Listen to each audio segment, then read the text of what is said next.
Hello and welcome to a rare Pharaoh stream with myself, Pharaoh, and my special guest tonight, Simon Robbins. Praise be. Simon Roberts. Robbins. How are you doing, Simon? Yeah. Good.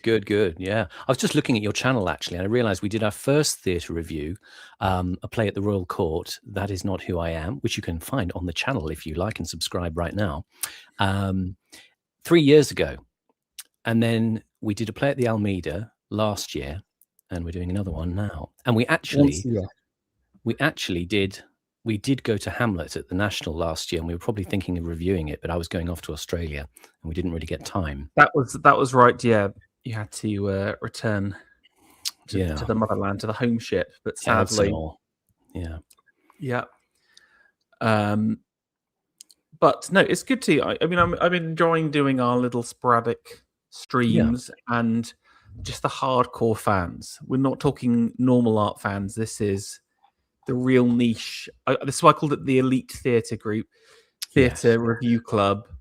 We're not even. I didn't even bother promoting it properly because it's just so minusculely niche. But hopefully, for those who are interested in the arts and culture as a whole, this will be interesting and inspiration. And I guess just to kind of start off, we were looking for things to see. Simon and I have a special place, a special channel where we can chat theatre and what's on. And I would say it's been quite a dry year, let's just say. Yeah. What do you think? Quite a challenge, if we put it like that. We sort of have criteria that we try to meet. It's not that we try to do, let's say, pure hate watching, but we do try to find things which may be hearkening unto a substance. Let's say a new playwright who may be up and coming and may be sort of more or less aligned with the themes of the current thing. And we look for things that are coming on at those kinds of venues where new writing is specialized in, or where you get a sense of there's a trajectory happening for a writer or writers, and we sort of try and tap into that, and sometimes we just try to find interesting kinds of theatre events. I mean, you went and saw a Punch Drunk show again. That was about 3 years ago as well, and they have a sort of interesting immersive format of theatre. So I don't know. It's kind of what takes our fancy, but it's trying to find things which have a little bit of bite. The little pearls. It's interesting because I would say that London has never had so much theatre as it has now. Yeah. However, I would say that 50% straight up is your kind of West End slop, your out of town boomer bait. You see them down Charing Cross Way. You see them in Soho and Covent Garden. That's just an immediate write-off. Yeah. That's kind of like whatever, Bob Marley the musical. No, thank you. Then you've got the actual theatre, and of that, I would say 70% is just build, just straight up. You can see from the titles who's involved, the kind of motivation behind it. Just literally nothing of value whatsoever. But what I would say that there is no such thing as a perfect play right now. Is very difficult to find because there isn't, like, out of all of the institutions, I might say that theatre is the most captured ideologically, and also a little bit behind the times, I think, as well, compared to some of the other areas. And because of that, it's very difficult to get something that personally moves me a lot. And often you'll have to book stuff in before reviews have come through, and even reviews are a bit dodgy. So you are sort of flying blind. And so when I saw Old Vic was doing Glengarry, I was excited, but then obviously found their kind of big twist on it was it's an all female review. And we just want to say that we always want to see people succeed, don't we? We do want the best for people. Well, Simon does. I don't want anyone else to succeed apart from myself in true Glengarry style. We are ruthlessly scathing about failure, I'm afraid, and No, This. no. I think we try and give things an even hand. Again, if you want just like, oh, isn't this a terrible idea? You just go to Twitter and get people's viewpoints. And I'd say that I came in trying to be relatively open-minded about the thing. And again, you just never know, because sometimes they pull it off. But let's kind of start on the play itself, or I should say play / movie, Glengarry Glen Ross. It's a very famous, very well awarded theatre show. Again, I was looking through some of the heritage in terms of like Broadway and some of the success it's had in terms of awards, and it's really quite astounding. And of course, the movie it's got Kevin Spacey in, Al Pacino, Jack Lemmon, yeah, Alan Arkin. Yeah, like some really big names. And again, one of it's on AA's top 100 films list. I watched it the first time actually because of AA's movie list. Funnily enough, he produced that years and years ago now, so that's real deep lore. But it's a very well regarded play about sales, really. And I guess just to kind of cue things up, I have a slight background in sales. It was my first job. I always say was selling stuff, and also I've done a lot of sales adjacent work throughout my life. So I understand the world that these guys are in to a degree. And so it's always appealed to me, and it's one of the most masculine movies of the 90s they produced, I would say. No, 1992. Yeah. It's a byword for high octane machismo on screen. I mean, in a way, it's kind of, I don't know, is it a film? I mean, it is a film, but in a sense, it's not necessarily filmic. It is still. But it's not just filmed theatre, as it were. It's a play on screen. I think you're right in the sense that they keep the number of scenes very limited. It's very claustrophobic. I'll give you a similar example: is Hitchcock's Rope, which was originally a play that he then obviously turned into a movie. But it has that. It really feels like a play still. Yeah. While, for example, you might see a modern adaptation of Midsummer Night Dream or something like that, and they try and create an entire world around it. So I say there are some differentials plot-wise compared to the two. So if you've seen the movie, you should know the play basically. But I would say it is quite true to the experience of the theatre, although not quite the same. Yeah. And the way it pulses along as a film, I think, owes as much to the fact that it's a theatre piece as well as to the style of Mamet himself, actually. There's a couple of interesting interviews with him, which I'll post up later on. But one of his key nostrums in playwriting is get into the scene late and get out of the scene early. So it's the sense that you're always kind of eavesdropping on a conversation that's kind of reaching its crucial point of intensity, and then it kind of barrels on to the next thing. So that sort of momentum, propels the film incredibly well. And we can obviously discuss the how well that happens here as well. But if you want to, go to the plot. Do you want to mention Mamet at all? Because I didn't really like. To me, I wouldn't just describe him as particularly famous. Outside, No. He's done a lot of TV and film, but I got the impression this is kind of like a bit of a out of the blue, like massive hit for him, which then launched his film career. But correct me if I'm wrong. He doesn't regard it in the same way as he does his kind of well-made plays, let's say. I mean, I think it is incredibly well-made, but he regards it as melodrama, and all of his other plays are actual drama, serious drama. The biggest play for him, I think, is his play American Buffalo. And a lot of his productive era was in the mid-70s. Essentially, he was a child actor, went to college, and then didn't really come out with any sort of purpose or point.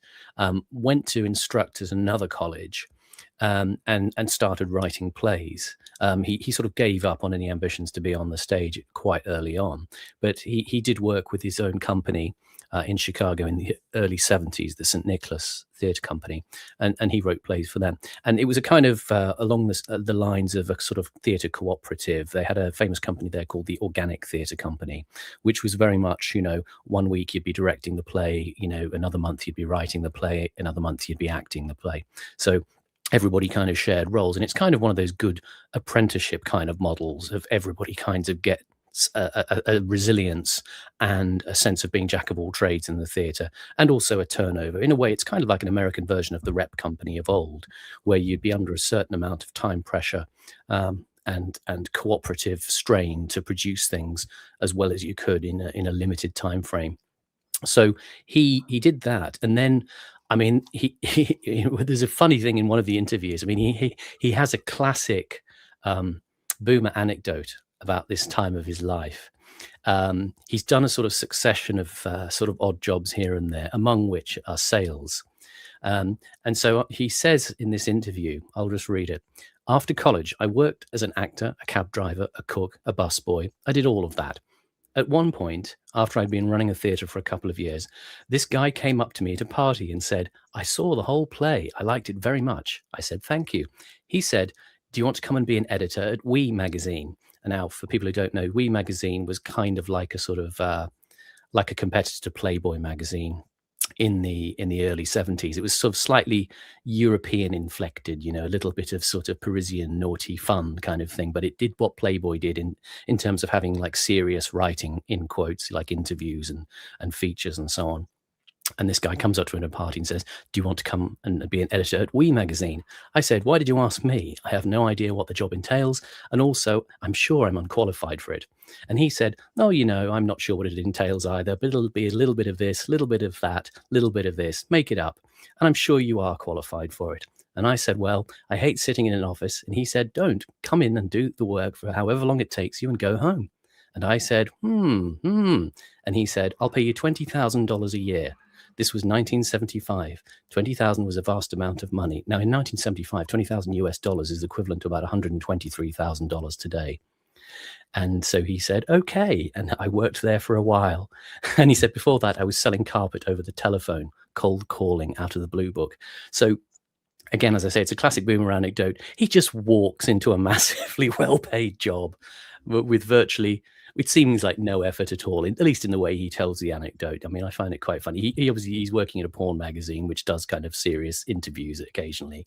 But that's how he gets his start. And he gets a bunch of money together. And then a few years later, he sort of comes back to the theatre scene with money in hand to start actually mounting plays. He goes back to Chicago. And he starts sort of writing and directing, and he puts on some of his more famous, his famous one, I think, that starts is Sexual Perversity in Chicago in 1974. And then there's a succession of plays like American Buffalo, A Life in the Theatre, The Water Engine, Lone Canoe, etc., and all of these others. And then he did a bit of screenwriting in Hollywood in the 80s. And, from here, we get to sort of 1983. Glengarry Glen Ross comes out, and it sort of hits the spot at that time. And then he moves to New England, and he's just a full-time playwright. He becomes, the David Mamet everybody is fascinated by. In latter years, of course, he's been somewhat featured around as, he's a more right-wing playwright. Again, I don't think he's one of those kinds of people who really sort of rubs that in to his public presentation as such. I think he's quite private, quite quiet, and highly intelligent from his interviews, highly structured in his thinking, very well read, very widely read, and really very interested in, despite his reputation for these kind of fierce, intense, wordy plays of his, as he says, making it easy for the audience. He says, that's my function. I'm not there to make it complicated. It's there to draw you into these kinds of, he calls them slice of life plays. He was influenced by a writer called Sidney Kingsley, who did plays called things like Detective Story and Truckline Cafe and Waiting for Lefty. And they were kind of like plays where you would land in a kind of strange milieu of society. And for Mamet, because he grew up a little bit like Martin Scorsese tells of his life in New York, with the kind of the sort of the tough guys around the place, the kind of the slightly sort of petty crime, the kind of business hustlers, those kinds of people. And Mamet's idea was to kind of reflect the kind of dialogue he heard around him in Chicago, which obviously has a kind of reputation for a certain kind of toughness and forthrightness. Wow, that's really helpful, Simon, taking us through all about who he is, and I think that kind of sets us up nicely for the play itself. Do you want to take us through kind of the rough structure, and we can kind of chat through the different scenes? Yeah, I mean, as you say, this is a play that obviously interestingly stands on its own as a theatre piece, and very strongly in relation to this film, which was done in 1992. So that becomes, if you like, the kind of almost platonic form of the play, the kind of, the idealized version in many people's minds. And I have to say, in my mind, I'll show my cards on that one. But there are some slight differences, as you say, between the film, which people may be much more familiar with, and the theatrical play itself. But in terms of what we're boiling down to in terms of plot points is, I mean, there's always a famous saying, there are no second acts in American lives. I think that's F. Scott Fitzgerald who says that. And Mamet actually takes seriously the classical forms of drama of having the three acts. The sort of the setup in Act One, the confrontation in Act Two, the complication of Act Two, and then the Act Three, the resolution and the fallout. And where the characters end up, and he sort of gives a little bit of a nod to the idea of having more than two acts in the American life. But these are kind of like this play in particular obviously resonates with something like Death of a Salesman. It's the kind of arc of American tragedy in a sense, in a minor key. Or in a lesser sort of form, because it's not quite the sort of tragedy of Willy Loman. But what you have with this is you kind of, as I say, you find yourself in the midst of a scene that's going on and is already building an intensity. So it starts with this man, Shelley Levine, who is a salesman whose best days are behind him. He's kind of living on the scent of past glories, and he's kind of now down on his luck. He works for a real estate firm in Chicago, as do all of the characters, and he's in conversation with the manager of the office, who is called Williamson. And Williamson is a kind of a sort of a younger man, sort of a tough and reasonably hard nosed, but sort of you get the sense he's prepared to give his sales team a chance. And he's having a conversation, Shelley Levine, with Williamson about these new sales leads that have come into the office. He's aware that there's some premium properties. Or rather premium leads for properties that they're selling. Now, what they're selling essentially is kind of, dodgy swampland in Florida, probably. And they're building it up. I want to step in on that, Simon, because that is never actually like proven. And I thought that is actually one interesting thing in my mind. Yeah. Is just the amoral nature of the sales guy. Yeah. Like, these could be really good apartments, really good value, or like you said, it could be swampland. There is no way, in terms of the audience, knowing it's one or the other. And certainly the sales guys don't really care. In their mind, it's just about selling units. I was, just as a little aside as well, I was thinking that I bet all of those units, even if they were dodgy, Simon, because they were boomers in the 80s, are probably worth millions of dollars now. So they are, even if it was the worst investment of the time, it was still probably better real estate than there is now. But it's a little bit of a kind of, it's almost like a Mandela effect, isn't it? Because I'm picking that up from partly obviously from the film. I think, at one point the Al Pacino Ricky Roma character, he sort of unfolds a brochure of what looks like, it's obviously meant to be land in Florida, somewhere sunny. But again, I'm not sure it's actually nominated in the script as specifically Florida. they refer to it with these kind of these names that are confected, or they're seemingly, whatever you do when you make up a name to make something sound enticing. So there's the idea that there's properties in a section of wherever they're selling called the Glengarry Highlands, and then there's the Glen Ross farms. They're both sort of like, you get the impression they could be like gated communities in the future of prestige properties out somewhere. But as you say, what we're focused on is the sense of the amorality involved in persuading people to these properties kind of sight unseen. It's getting them to sign on the line. That's the sort of way that they operate in this office. So it's kind of it's a sort of a hard sell operation to some extent, or I don't know if you call it always hard sell, but they use various methods, and some people hard sell and some people try to seduce their clients a bit more. But what you've got in this initial scene is Levine and Williamson talking. Levine interested in these new premium leads, the Glengarry leads. He's trying to get hold of them off Williamson because Levine's leads are all kind of old and blown out, and he's down on his luck, and his sales figures are plummeting, and he's getting desperate at this point.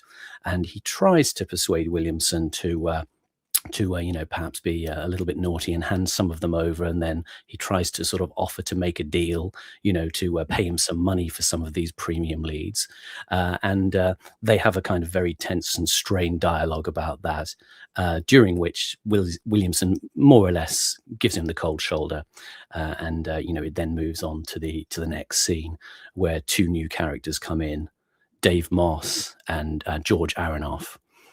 Do you want to say anything else about that first scene at all? Yes, two things. Number one, here's the picture from, I don't know if you knew this, but the original stage play was actually put on by the National Theatre in London, and this is the poster for it, which I thought was quite good. I don't know. I think the house looks pretty damn sweet on the picture. So again, like I think people jump at the thought that the real estate is absolutely terrible, and I bet again compared to your Barratt Homes, etc., I wonder whether it was actually not so bad. But it's not really about the property itself. It is about the convincing of people, because I want to talk about sales just for 1 second for those who have never had any experience. There are different kind of levels of interactions with people depending on where they're at in their customer journey, right? So for some people, they are ready to buy. They're actively looking for real estate. They said, imagine like an old couple moving out to Florida to retire. They're actively going out and hunting down people. In the industry, you'd call that like a warm or a really hot lead. On the other side of this, you've got people who haven't even considered doing it. And that would be considered a cold lead. They've never even had the idea of like buying property before. And the coldest of the cold leads is cold calling, where again you literally pick up the phone, ring a number, and say, "Hey, I'm representing this retail company. Would you buy some land?" And just think how difficult that is. It's actually one of the most hard things you can do as a human being, I think, is something like the cold calling or the cold selling. Now, the difference with the premium leads is what often happens in the kind of sales space is that companies will go and try and profile people based on things like how much money do they earn, or where do they live, and what are their jobs. And so you can start to identify people that are like better. They're a better quality lead. Yes, it's still a cold call. Yes, it's still kind of like they're not interested in the product initially, but there's a better chance of you getting through. So the idea of it being premium means a better chance of closing the sale. But both even the premium lead is still a cold call. Really, it's a cold lead. And again, the role of the salesperson is about illusion. It's about manifesting something and fundamentally changing a person's actions. There's something really interesting there for me about, at the moment of sale, the salesperson has power over the purchaser, if that makes sense, because they never wanted this. They never even thought about it. Yet somehow the salesperson has managed to use their power to force them into action. Do you know what I'm saying? It's a very it doesn't really happen very like if you did this in other areas, it would be considered like coercion, for example. Like just think about other areas of life where using your I know your charm or charisma to force someone into doing something they hadn't considered before. So I think it's a really interesting like intellectual space to play in, and like I said, it's a very difficult space, and it attracts all sorts of weird people as well. Let's go back to the story.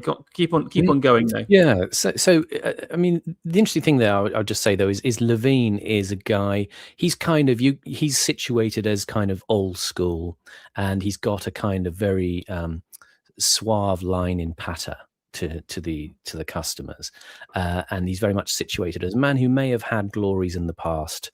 But is, as I say, somewhat, dried out and desperate at this point. The next scene are two other characters in the office, Dave Moss and George Aronoff, and they're somewhat different. Dave Moss is much more kind of hard-edged, from the street, and he's in the film he was played by Ed Harris, so that gives you a strong visual image of kind of what he's like. Then in another production he was actually played by Bill Burr, the comedian.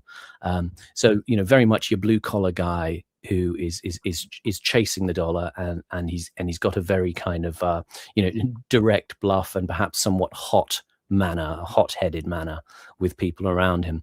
George Aronoff is somewhat different. He's much more gentle, thoughtful, holds back a bit. He's a character that Mamet has described as a raisonneur. There's this sort of character in a play who kind of embodies a bit of the audience. He's thoughtful. He asks questions. He's skeptical. He somewhat embodies our sense of going into this world and trying to find out where we are, how we're situated, to ask questions on our behalf. But he comes across as a somewhat more timid character, somewhat more cautious. And they're discussing the idea of these new premium Glengarry leads, which they also know have come into the office, and essentially formulating a plan of robbing the office and then taking the Glengarry premium leads and selling them to the guy who's running another real estate outfit called Jerry Graff, who we never see or meet during the play. And what you have is a conversation between them where Dave Moss, who's much more the kind of, if you like, the alpha of the two, creates a kind of verbal maneuvering that entices Aronoff into being interested in this scheme, and then at some point he kind of, when he senses that Aronoff might be up for it, he kind of turns the frame on Aronoff a bit and says, well, now you're kind of complicit with me in this, aren't you? So you're going to have to go and do the robbery. And Aronoff is surprised by this and a bit shocked. But Moss successfully explains to him that, well, you're in it now because I've told you the idea, so you're effectively an accomplice. So it's kind of quite a swift manipulation of this other character, and at that point, it moves on to the next scene. So there's a tension built up there in their relationship. Yeah, and just two thoughts on that. Number one is you don't know what agreement they end up doing. It cuts before then. Secondly, it's the idea of selling to a salesperson. And again, that's also an interesting concept. These people's jobs are to sell and to convince people. Yeah. How do you convince the convincer who knows all of the tactics? Is the best salesperson the person that can sell to the sellers? If that makes sense, there's something interesting there.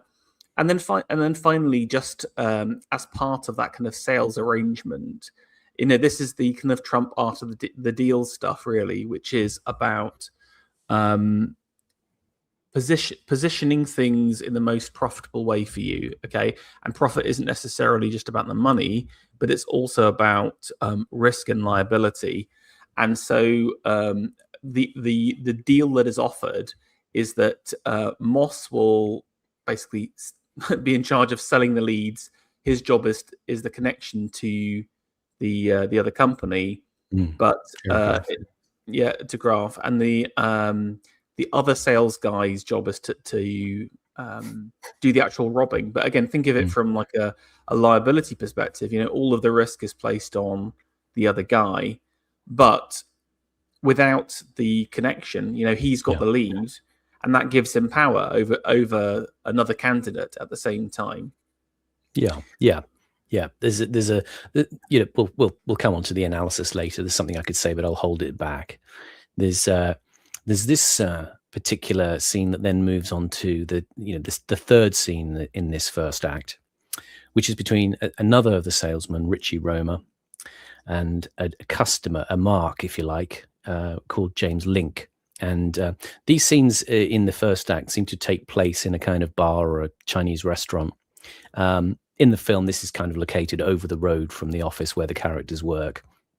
In this third scene, Richie Roma, who is, what would you say? He's kind of got the air of a bit of a lounge lizard, and with the gift of the gab. He talks to Link about this potential to purchase these amazing premium properties, and he essentially, I mean, what you're saying there, you've got that strong image of the perfect little house in the surrounding environment there, and it looks like a dream. It's this thing of selling the dream, isn't it? It's selling the fairy tale, and he does this with Link by this kind of sort of philosophical conversation that he gets into with him. He takes a completely, different approach from what you might suspect Moss or Levine would do. It's not cheesy patter that Levine might deploy, and it's not Dave Moss, who might be somewhat of a hard sell guy. He kind of, in a way, it's a little bit like when you read about spies and agents. An agent from the intelligence services, like a field agent in MI6 or something, will go overseas and he'll cultivate someone in a foreign regime, and that person in the foreign regime will be the spy for us. And he will cultivate him in a way that's kind of very like a psychiatrist-patient relationship. There's a sort of element of closeness and transference that goes on. And that's kind of Romer's technique. He builds up a sense of the personal, but also drawing out what he thinks the person's deepest desires are in some way. He kind of reads people very well. And in Link, he sees someone who is has got a sadness about him. And a sense of, maybe a regret about his life, and he's offering Link this opportunity to make it all good by signing on the line and making this purchase for this parcel of land, of which they are offering. It's kind of a sense where you get a much more. It's a much more, I can put it, like personal and warm feeling you get from the interaction, because you want to sort of feel that Roma's being, very genuine and very, warm. I mean, he's charismatic, isn't he? There's an old sales idiom that I remember, which is, sell the use and not the feature, in the sense that when you're selling a house, you could approach it and say, these houses are great. There's got so much room in them. There's 4 bedrooms, great garden, etc. While Roma again sells that idea of the vision or the dream or the emotional impact that a house has. Just another note on Roma versus some of the other sales guys. Every salesman has their own technique or their own process they go through. Again, there is a strange artistry or craft, I should say, really, that to sales, and just like you have, like whatever, Moss being the more kind of hard nose guy, etc., and Roma being the kind of the sleazy charmer, etc. Everyone's got their own little accent and feeling to it, which also makes it interesting because it's a very personal experience that people go on. But sorry, carry on. No, yeah, that's. I mean, it sort of made me slightly think of prostitution there for some reason. There, you say the sort of the personal touch that you give people a sense of fulfillment they're going to get from buying the thing. I will tell you, it is a little bit like prostitution sometimes, Simon, and I'll tell you why. For example, I was always given. Well, I was a young man. I was always given the middle-aged women to sell washing machines to, because they love a young man. You know what I'm saying? And you do have to sort of lean in on your looks and your charm and your charisma. And there is. I wouldn't describe it as sexual, but there is definitely a strange, like it's about attraction at the same time. It's a romance, isn't it? It's a romance. Yes, a romance in their is a mind. good, that's a very good way of doing it, but it's kind of like a romance without the fulfillment is in the purchase, if that makes sense, or nothing at all at the same time. So, but you're right with the prostitute thing, because you're selling yourself and who you are and what you have to offer as like a package, as well. So I think, interesting. Yeah, that's the most interesting thing about the interaction with Roma and Link, is that it's that sense you've got of it's kind of tripping over an invisible line into a sort of relationship that's not just about selling somebody something. It is becoming a kind of object of their wish fulfillment in some way, and then kind of disappearing and letting the object take its place, and the desire, the vision to be lived out, at some point. And it in that sense, in that scene, you get he's kind of preying on Link's weakness somewhat, his sense of despondency. That scene ends, and then pretty much you're straight into Act 2, and there was, there's usually no intermission. It runs straight on. Act 2, we're in the office of the property company, and what we discover, we've crashed into this scene that the office has now been robbed, and what is happening is there's a detective called Balin who is in Williamson's office. He's interviewing the salesmen as they turn up, and what we learn, or during that scene, of course, is the Glengarry leads have been stolen. And as the act develops, basically it's more or less one continuous, there's no other real breakdown of scenes. It all takes place in the office at the same point in time, and various characters arrive. Levine turns up, and he's kind of like a man reborn, because he's just closed a big sale, and he's coming in exuberant and revitalized. Roma turns up. He finds out about the robbery, and he's somewhat panicked and angry at that moment, because he's worried that his deal that he's just made the night before with James Link might have been thwarted. And the office manager Williamson sort of comes in to be the ringmaster at this point, and to address these guys as they're turning up with their confusion and terror and anger, that all being played out, and he's kind of trying to get that under control.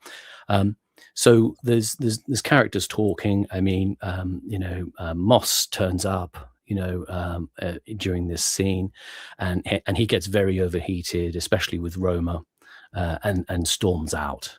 The character Aronoff, he's there. Sorry, Yeah. I want to interrupt here, because there's something important that I think we've missed, and that's the competition, because that relates to Roma. Yeah. The office manager has put into place a competition where all of the sales are being tracked and placed on the board. And historically, that wouldn't happen. Everyone would just get on with their own sales. They would get the percentage commission from the sales, etc. But now everything's on a board.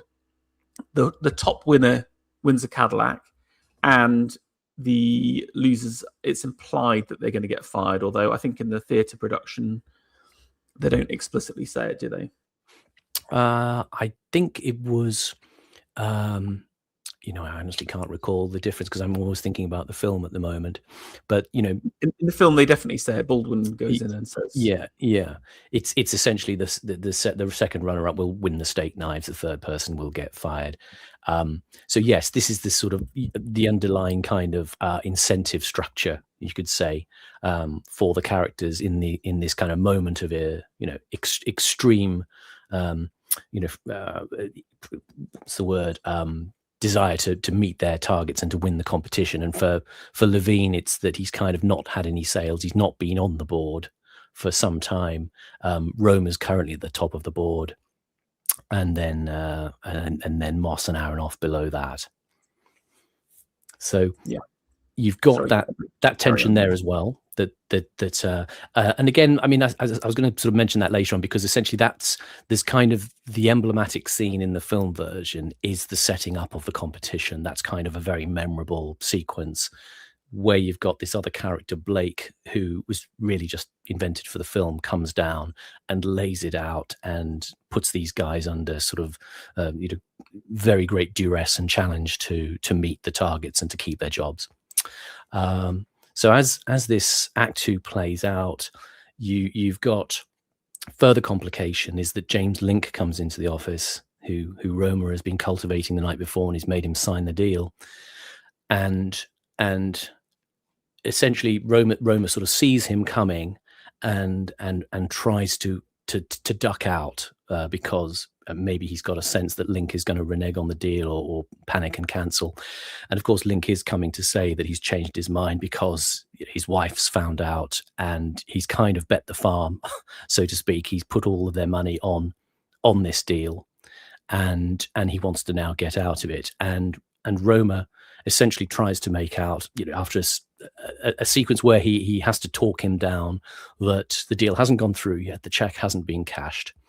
And then this is a kind of a key moment where, as Roma's doing so, the manager Williamson comes in and misapprehends the situation and explains actually the check has gone downtown and it has been cashed, and Link is distraught about this. And Roma then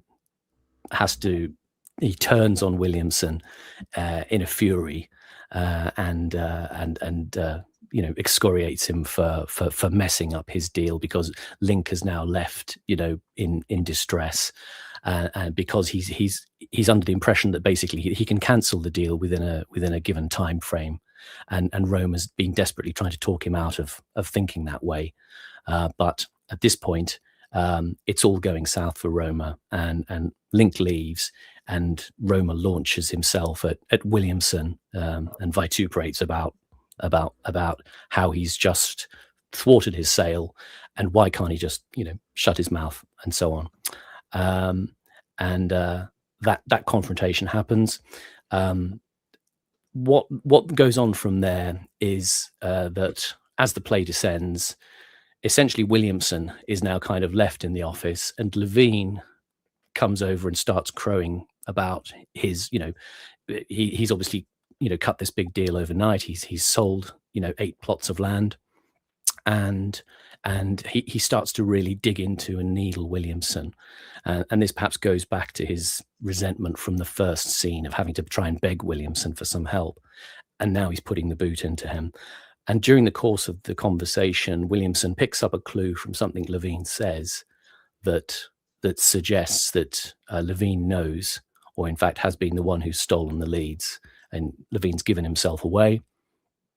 And they have a confrontation where Levine, realizing that he's stuffed, tries to kind of beg and buy his way out of it by admitting that he has sold the leads, and the money he's got from this plot with Dave Moss has been split, and he's got half of it. They've sold the leads to Jerry Graff. He admits that to Williamson, and Williamson at that point sort of tells him where to go, and presumably is then going to sort of shop him to the detective who's waiting in the office. And Levine at this point is broken, and just kind of waiting for the axe to fall, and so on. And the play more or less kind of peters out from there, in the way that that Levine's life is crushed. Moss has kind of skipped out. Aronoff is sort of shell-shocked at the whole thing, and Roma is kind of sitting with Levine, and he's been going over Levine's anecdote about selling this plot of property the night before, and kind of reliving the glories. And Roma, who kind of, you sense he's missed part of the story at that point, sort of sits with Levine at the end of the play chatting, and as I say, Levine is kind of trying to sink into the earth, and Roma's just moved on to the next job. The sort of the hustle keeps grinding on for that office, and it more or less cuts out at that point, and the play ends. Okay, brilliant. Thanks, Simon. Now I want to talk about themes of the play quickly for 15 minutes before we get into the meat of the actual show that we saw. Here are my three things, and you're welcome to kind of throw stuff in there, Simon. First one is management versus entrepreneurship. And I think one of the big themes is around the tension between the office manager and the sales guys. So, for example, the use of the leaderboard is like just a classic management tactic where, again, there's something. I wonder if the playwright read Burnham or something like that, the managerial revolution. This is the managerial revolution hitting even the smallest level business, basically.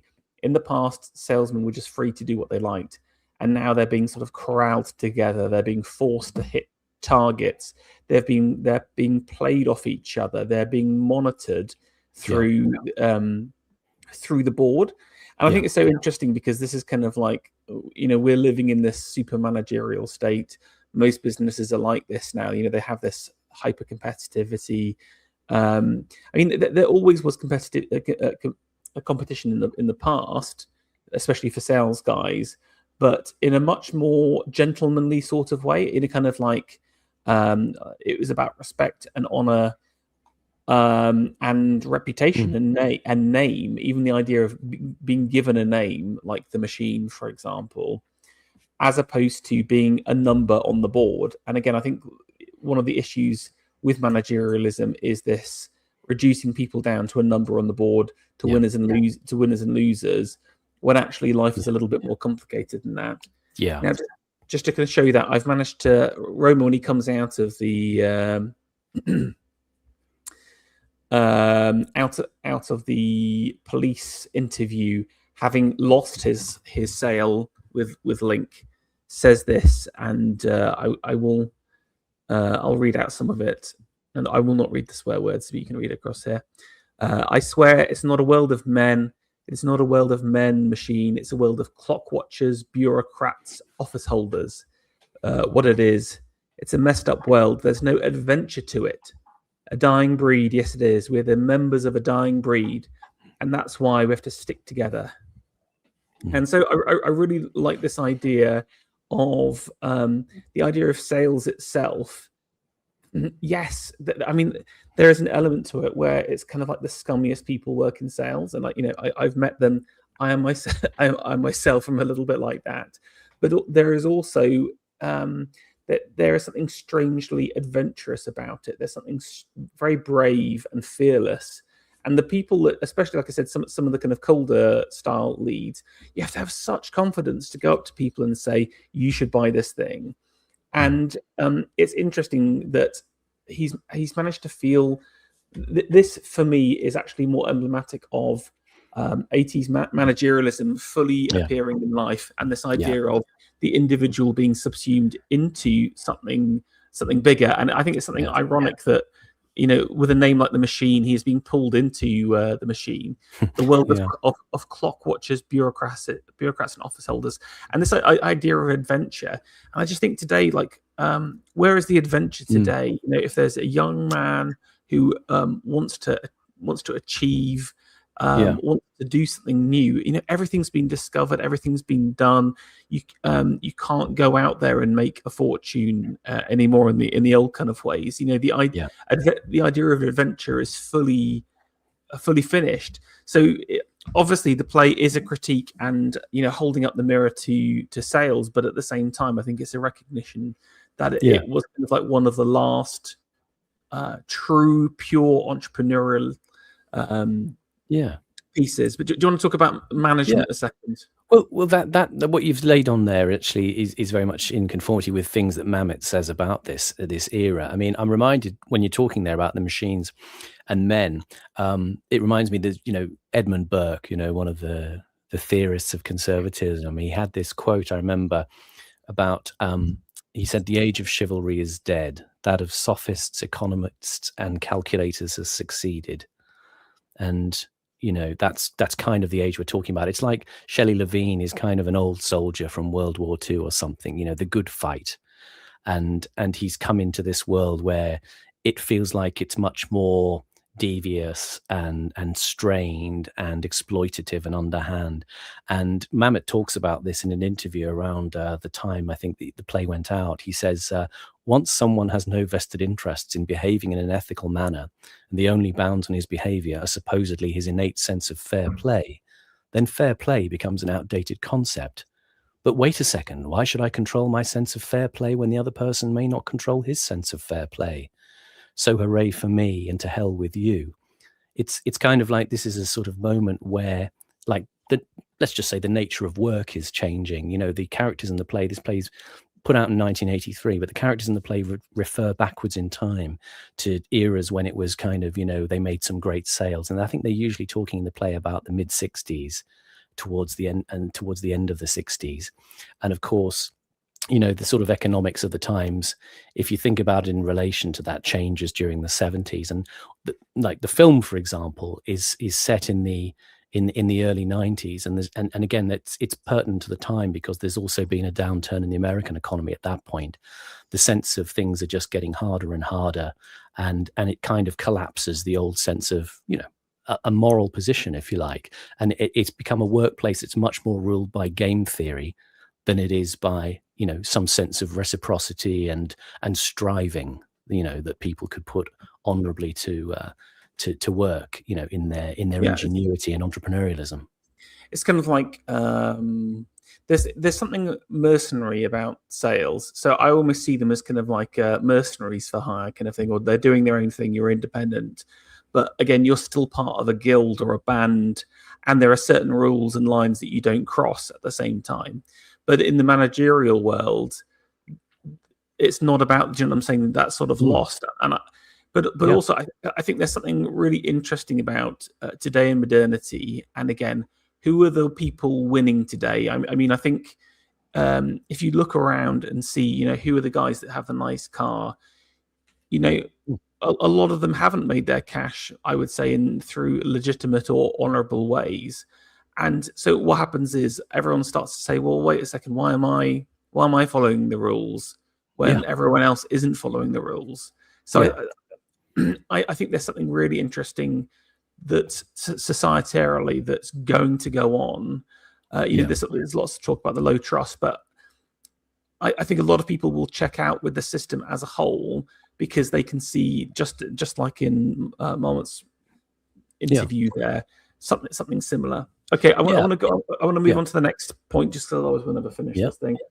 Next thing I want to chat about is the purity of sales, and by that I mean there is something brutal about sales in the sense that you either get a sale or you don't, or people either respond or they don't, and you have to be like very realist to operate in that kind of world. It's a very unromantic, even though these guys are spinning romance all the time, with their analysis is unromantic, and it's sometimes brutally and quite like let's say bigotedly honest. And there's a famous scene where in the first act where they're talking about Patels or the Polacks, for example, getting leads with these names on it are a total waste of time, and they can lay it out what their personal experience of dealing with those kinds of people are. And again, it's interesting. And again, I've seen other sales guys say like stuff that is quite scandalous, really, or again, certainly in the UK, you could quite easily get arrested for, but they don't really see it in terms that they're kind of like bigoted, not in a in a hateful kind of way, but in a practical sort of way. That the hate against the Patels in the play isn't about, you know, these people hate Indian people and hate what they stand for. They hate Indian people because they're a waste of time. And it's a fury at them not playing the game, in a sense. Yes, exactly. Or again, but do you see what I'm saying? There's something interesting there where again they're just kind of like will say anything and just be totally honest about it. So you know, I think that's really interesting. And then the Yeah, last it's the oh, go on. it's the harshness of the the rough diamond, you might say charitably. I mean, this is the thing that Mamet's talked about, that there's a sort of genre in American drama, what he calls the gang drama or the gang comedy. And that's kind of what he's alluding to. It's a bit like, Reservoir Dogs in a way. They can be absolutely, horrendously violent in a way, but you sort of have a kind of sense of liking them as a company of guys, and you kind of can forgive them until it comes to the point where their fatal, tragic character flaws come out and ruin the whole enterprise. So in a sense, you're not that attached to them as personal commentators. They're just hyper incentivized, and it's the interesting way that the aggression comes out and is played. Well, one thing I did note in the Old Vic, though, was a lot of people were laughing at that little Patel's thing as well. So again, it was kind of interesting. Again, it's the charm and the honesty in the way they said things that makes you laugh at the situation as well. But the words they often use about people is deadbeats, isn't it? It doesn't really matter about anything else. It's that they're deadbeats. They're no good. They're no good marks. They're not gonna play. Yeah, exactly. The last thing is about is the machine actually good at sales or not? And I thought this is a really interesting point, because obviously he has this whole spiel about how good a salesperson he is, and of course we can't verify. There's something of the unreliable narrator there. Is that just like part of the brand image, this personal brand image of the machine that he gives himself, saying that, I was this amazing salesperson back then. And I want to go back to that idea of selling to the salesperson. It was, funnily enough, it wasn't the doddery old guy that gets sold to. It's Lemon. It's the sales guy that gets sold to. And secondly, his at the end where he basically gives up everything to the office manager, he just totally caves. Again, he didn't think about stuff at all. And again, if you were like even a half a good sales guy, you would be like, look, if you just shut your mouth, he's got nothing on you and you can do nothing. And he just got absolutely played by the manager. And I think my takeaway is that Lemon actually is not a good sales guy and deserved to get sacked. He was he was rightly rubbish and should have been in fear of his job, really. But any thoughts on the actual sales ability of Jack Lemmon? Well, yeah, I did actually have a similar feeling about it. I mean, he's the kind of the character in Roman society, they call them Miles Gloriosus, isn't he? The old soldier with his tales of daring do, and he goes kind of misty-eyed and emotional about these recollections of the past, which, I mean, as you say, you don't know in the nature of the drama whether they're real or whether they're not. And Roma kind of, bolsters his ego a bit, I suppose you could say, with falling in with that characterization. But part of the sort of tragedy for Levine is you perceive that as much as people might pat him on the back for his war stories, he's going to be left behind in this new age. And the machine, actually is not him. It's the machine of this business that's just moving on without him. And as I say, the grind will kind of take over. And one of the things that you feel at the end of the play is the abruptness of the ending. It's almost like it's casual and thrown away. And it's as if you could say, oh, well, we'll just come in tomorrow and start work again. You get the sense that the characters can kind of recuperate from this and come in and be trapped in this kind of cyclical hell one more time, I mean, apart from Moss, who's probably skipped out and maybe arrested or something like that.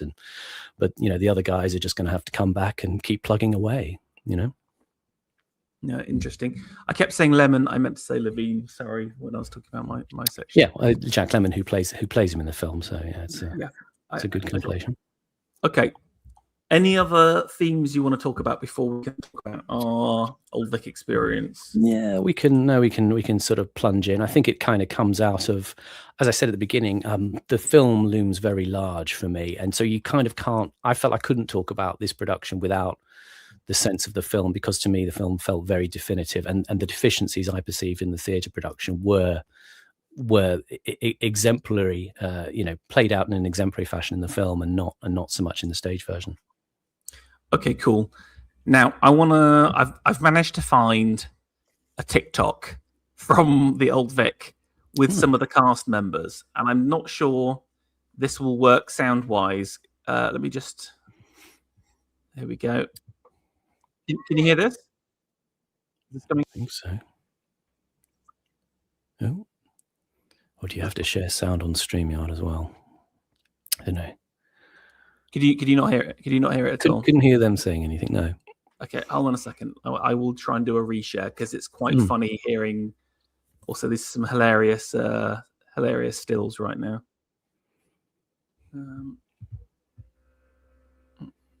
Fill the space, Simon. Yes, I'll vamp for time. I mean, the interesting thing about the play is it's directed by Patrick Marber. Now, people may remember Patrick Marber as one of the kind of company of comedians, actors around Armando Iannucci and Chris Morris back in the sort of mid-90s.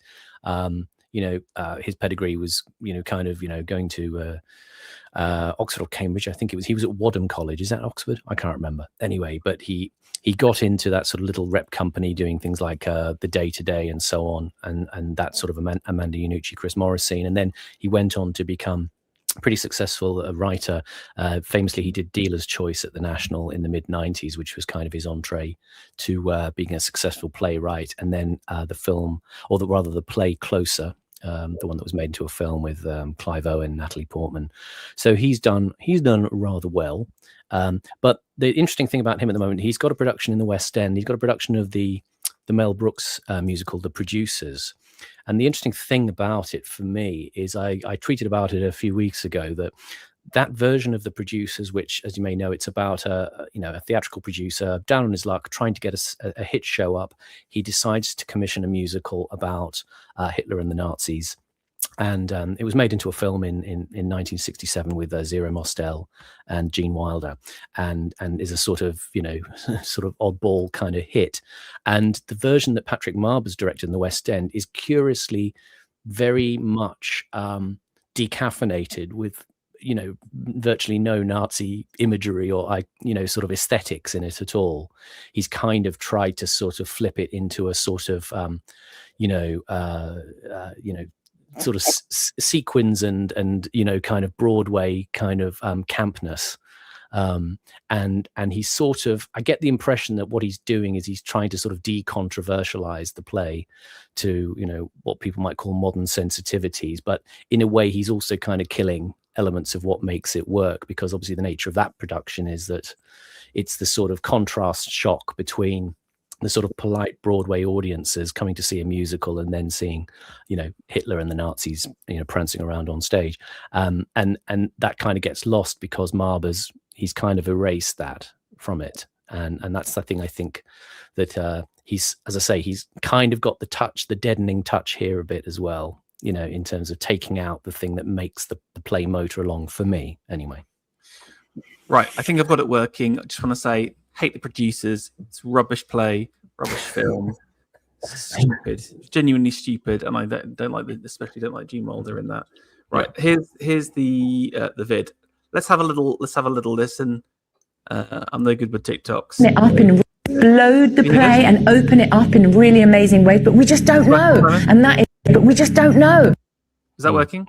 Yeah, we can hear. Yeah, okay, fine. I think it might explode the play and open it up in really amazing ways, but we just don't know. And that is thrilling. Glengarry Glen Ross, in a nutshell, a sales office, a competition. The winner gets a top prize, second place gets another prize, and the next two lose their jobs. But is that what the play's actually about? On first glance, you look at Glengarry and you think male, masculine world, male toxicity. But then if you strip that away and look at it from another lens, you say, no, this is about humans and manipulation and power and that struggle and the pressure to succeed. I just need to be whatever I need to be to sell to this person in front of me. My nails are hanging on. They're going to break any minute. It's life and death. It's desperation. It's desperation. Glengarry Glen Ross is a pressure cooker. It's the ticking clock to prove yourself. And it's like who cracks, who survives under the heat. It's like a roller coaster. It's so exciting. The language is brutal and harsh and intense. sharp and it's angry and it's funny. That's what makes David Mamet's writing so clever. It was always something that I knew as this incredible piece. It never felt like something that would get to be ours. No, and now we do get to. The women playing these roles. Yeah.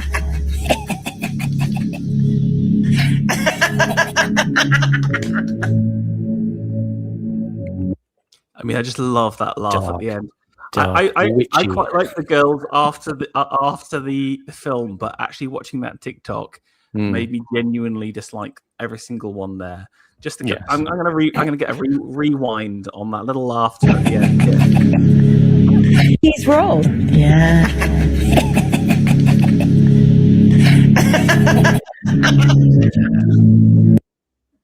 Danger. Terrible. Yeah.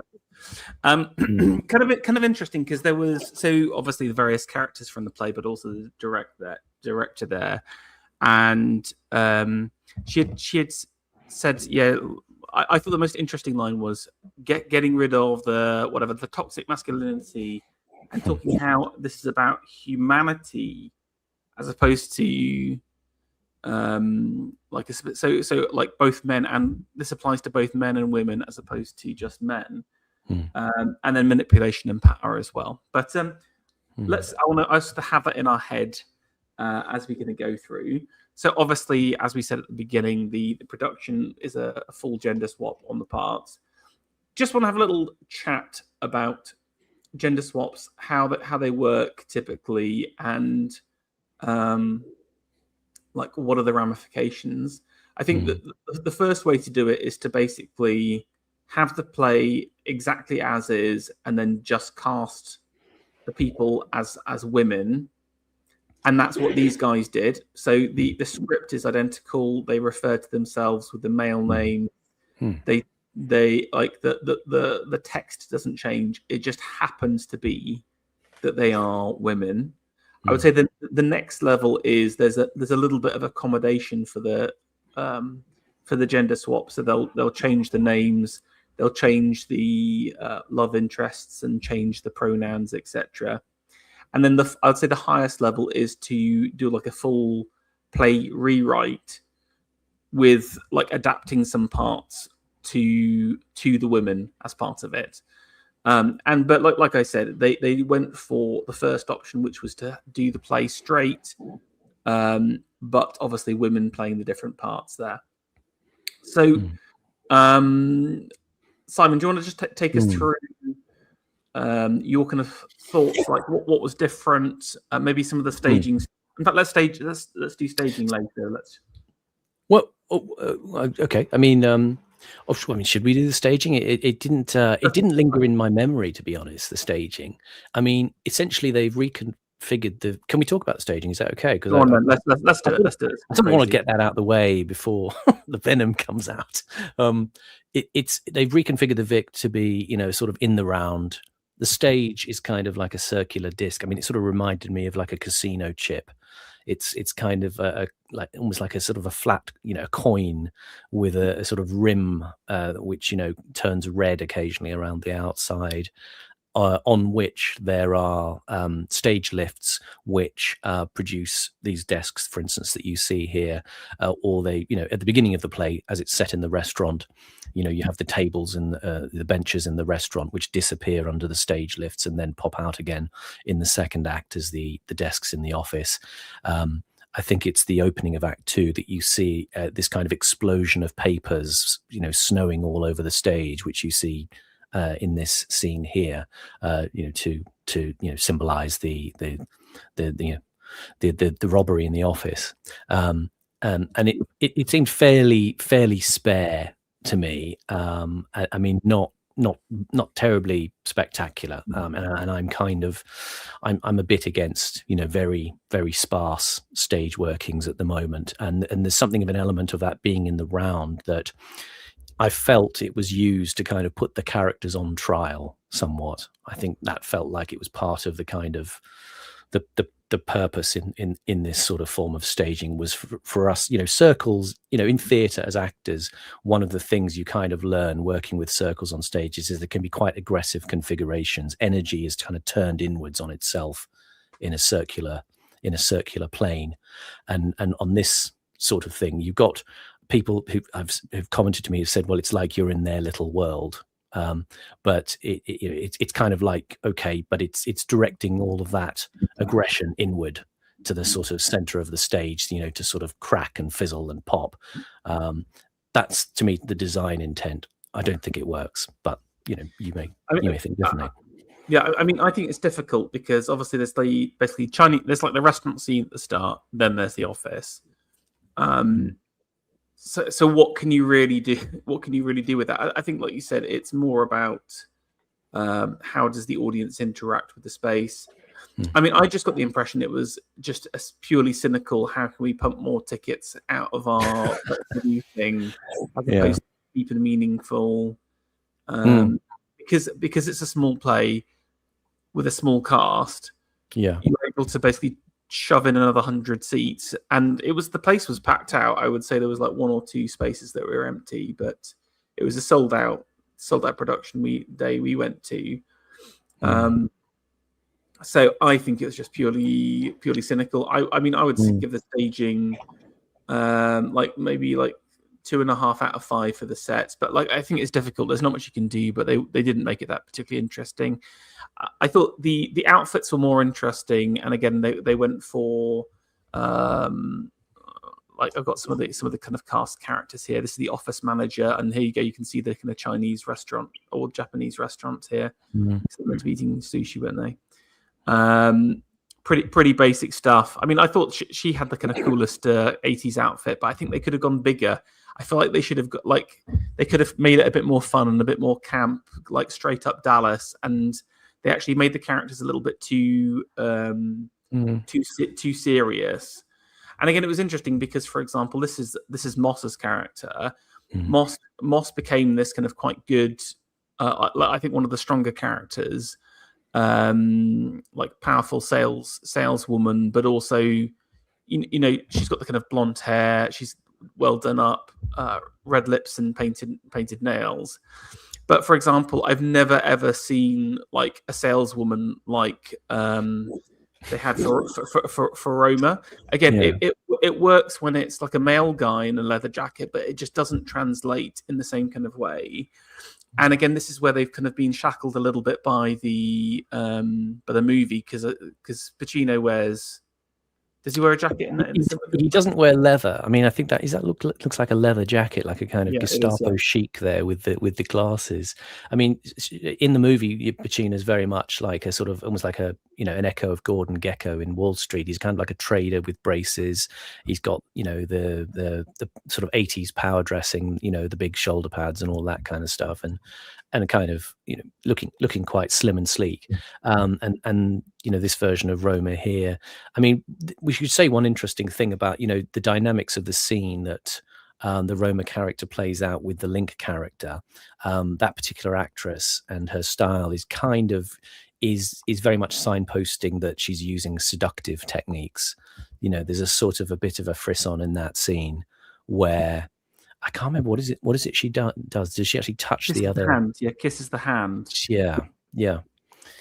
So it feels like it kind of feels like a shorthand for she's kind of a bit wild and dark and dangerous, and it somewhat abbreviates Roma's charm, I think, in that way. But as you say, it's perhaps a limitation of the fact that it's dressing them in kind of office sensible, I suppose you might say, but it the problem is it just fundamentally distorts dynamics of the play for me. There's all sorts of problems. I don't want to rant too soon. No, well, exactly. But again, like I think I do think this is important though, because was the point of the gender swap to like transform these characters into new female versions, like they did with Moss here. This is basically them saying we're gonna reimagine it as like a female guy, while someone like Roma feels like when women try to imagine what it's like to be a guy,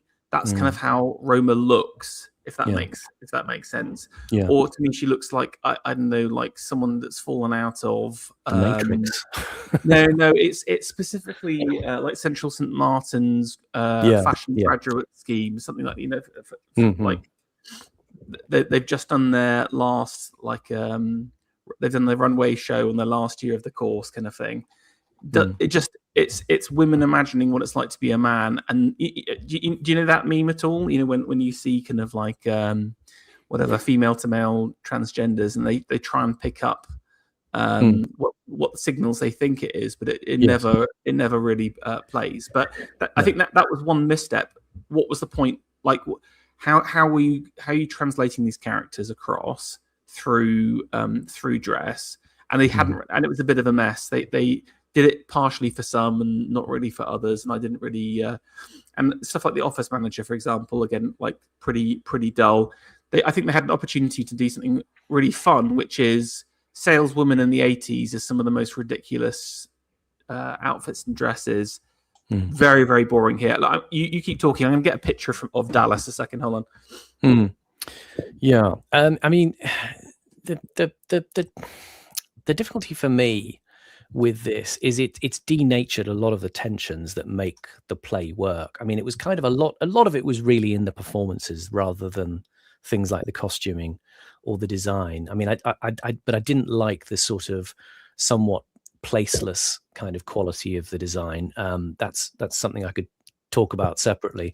But what this is that the key feature of the characters in the play is they all have this underlying despair, which is masked in these different ways.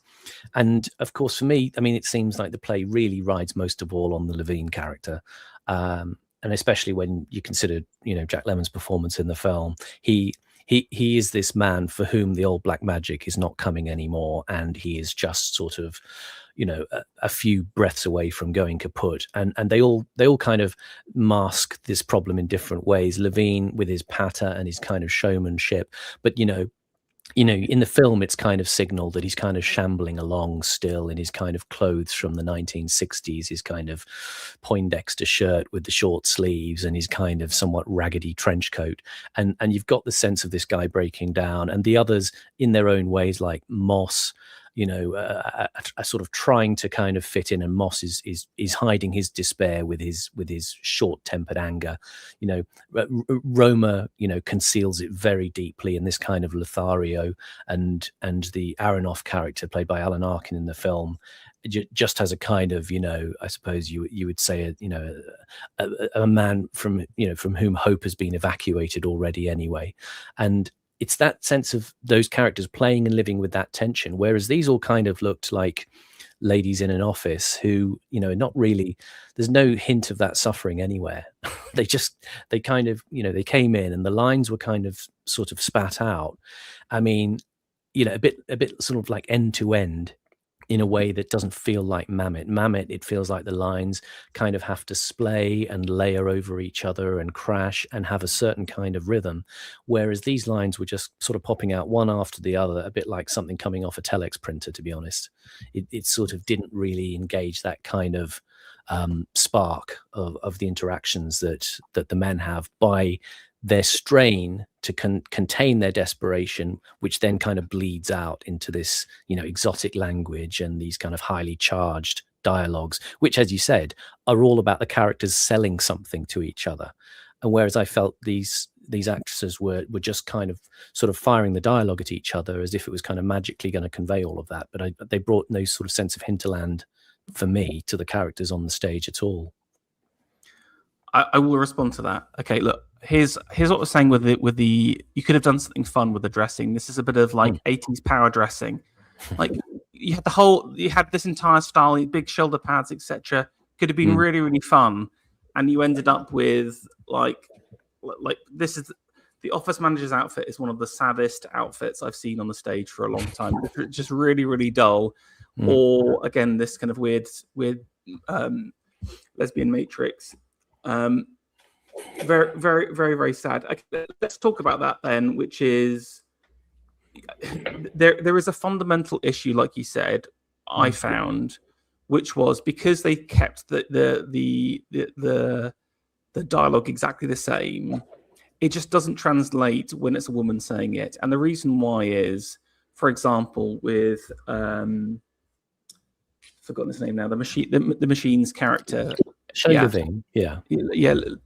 Levine has that kind of like hunger and desperation, Yeah. and I've never ever seen a woman be as desperate as Levine is like that. But I've seen many men like he is in different aspects.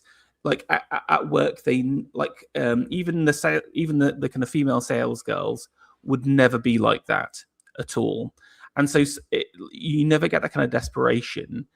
And there's a couple of other moments like that where they're talking about stuff that they will like as a woman will never feel or never truly understand what it's like to be like.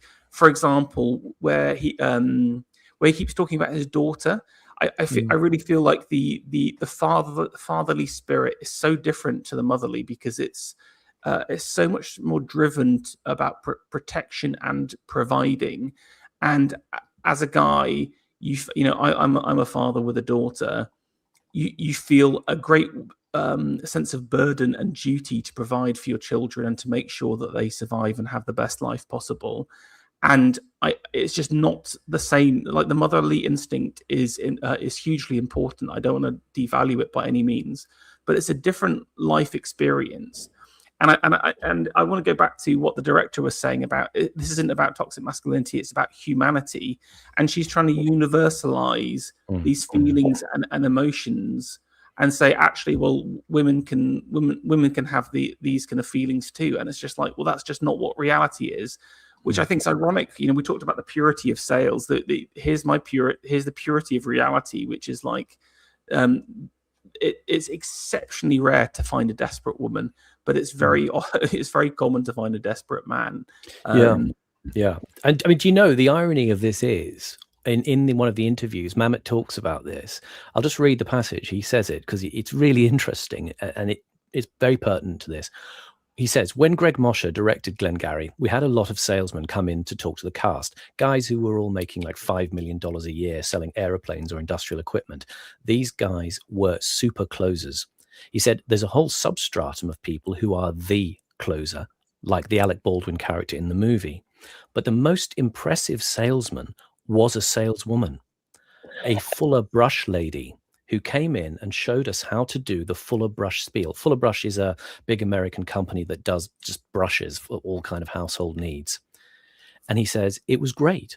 The first thing they do is offer you a choice of 2 free gifts, and they make sure you take one in your hand. So it's not, do you want one? It's, which one would you rather have? And now that you've got one of their free gifts in your hand, how could you not answer their next question, which is also going to be answered? It's going to be yes. And the next question is going to be yes. And the next, and so on. So he's talking about, you're putting people into this mental space where they're, in a sense, they're compelled to collude with you in closing the deal. And it's interesting how he says it was actually the saleswoman who was the most effective because they delivered these spiels strictly in this highly defined way. Because that's the other thing I was saying to you, Simon, after the show, is that sales is actually a really interesting space, because I think it's much it's much more common to see good saleswomen as much as men, in the sense that, again, I'm not trying to say that whatever, women shouldn't do various roles, etc. But because of the brutality of sales, it's kind of like you're either good or you're not. And often women will do very well.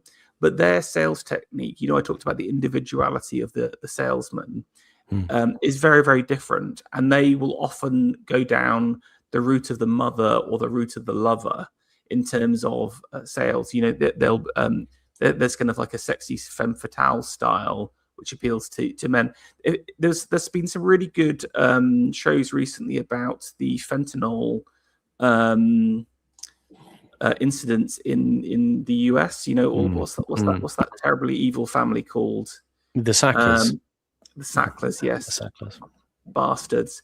And basically, how did the fentanyl spread? And I can't remember the exact one I was watching, but they had some really good female sales women. Yeah. And again, they were appealing to the doctors as kind of like these kind of beautiful figures that would come in and charm them and say how wonderful they are.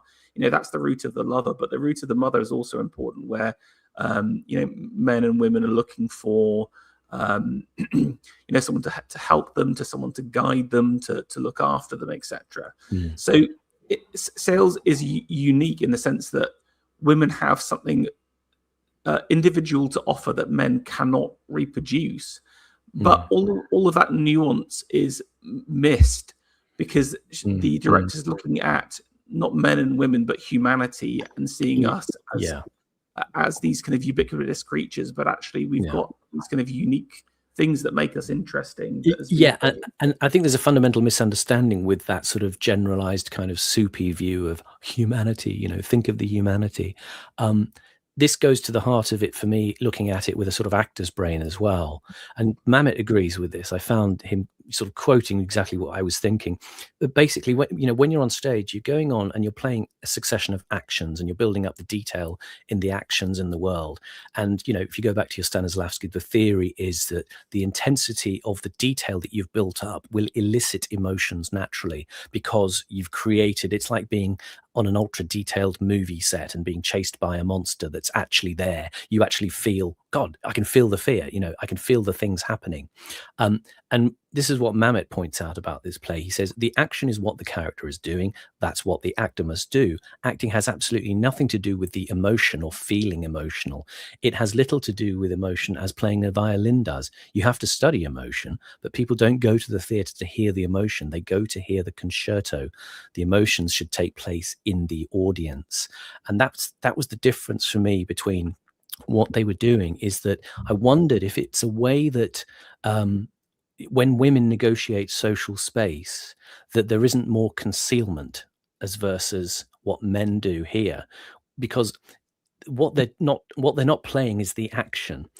When you go on stage as an actor, you have this sort of drive in a scene, the incentive, the goal in the scene. Simon Callow talks about this. He says acting is to want and want and want again. You're going on to follow that target, that goal that you want, and that gives the kind of, it gives the characters this kind of vital exhibitionism, this kind of high drama, this grand guignol of all the sort of, scatological dialogue in the intensity and the anger. It's because they're concentrated on those goals they're trying to meet at a sort of almost like psychotic level, and they're not internalizing that process. So I felt maybe these are all skilled, competent actresses, and they can play emotionality. But that's kind of not what these characters are doing. The emotion is arising in us by witnessing this sort of almost psychopathic commitment that the characters have, and that induces the emotional resonance in the audience. So what they were doing is a lady I know who went to see it said, well, one of her friends said it was like girls doing a school play, playing at being men. Yeah. So they were playing the kind of externalized huff and rant of men, but not the kind of interior strategic intensity that men have, which makes the performances, like when you see men doing it, more electric. It kind of felt unmoored from that sort of character incentive idea. And it was more that they were doing sort of character stereotypes in a way, like the Dave Moss character was kind of like a Mean Girls character. And I wanted to talk about Mean Girls because Mean Girls is how women in those kind of situations. Again, I've spent a lot of time in corporate space and seeing like how women react with each other, and it's very much like school, and it's very much like Mean Girls, where there is a hierarchy, but it's not determined through like violent competition. It's kind of like you mentioned about the closeness and the subtlety. There is a much more subtler hierarchy that shakes out. For example, if you had something like that, had the competition, for example, there's so much aggression that goes on about I'm going to win the Cadillac, etc. Like they wouldn't even care about the Cadillacs. So I think they would care about the Cadillac, but they wouldn't talk about it. And they would be nice to each other to their faces, but then sort of bitch about each other behind the backs, and that's how they kind of sort out their ranks. So, again, like you said, that was such a good summary of whatever the school play analogy. Yeah. But I just wanted to say that I think there was a real missed opportunity here, because I think they could have done something really interesting, which is a reimagining of the play just purely through the female lens, with a full rewrite to recontextualize it to women, and to do a riff off the play. And that would have been way more interesting. They could have actually talked about, what's it like to be a female sales figure and the challenges and intricacies, etc. And again, the power and manipulation, which is similar but different. But you'd have to also substantially change the plot as well, because the plot doesn't work through the female lens in the same kind of way, because the point of the theft, it comes out of desperation, and the desperation to survive and thrive, and to support your family, which I said is just like that fundamentally patriarchal expression of itself. You would not have that if they'd actually made the characters women. And so the only conclusion I have is the whole choice for the gender swap is purely window dressing. It's purely to get women characters on stage, and ultimately it's ideological, and that's obviously obvious from hearing the woman talk about humanity as opposed to male toxicity.